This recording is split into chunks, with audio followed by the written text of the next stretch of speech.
Alright, so this is a video how to remove a rear right door window glass on a 2007 CLS550 body W219.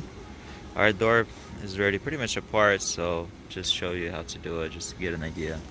So we have a T30 Torx right here, and then there's a second one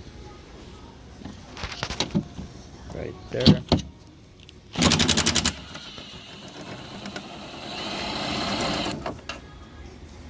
So that's the screw holding the glass, and there's a second one on this side.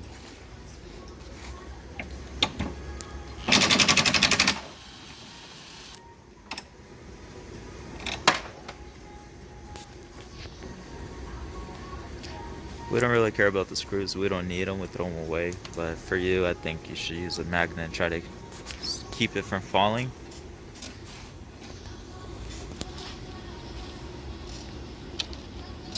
Then we have to take off this weather trim seal.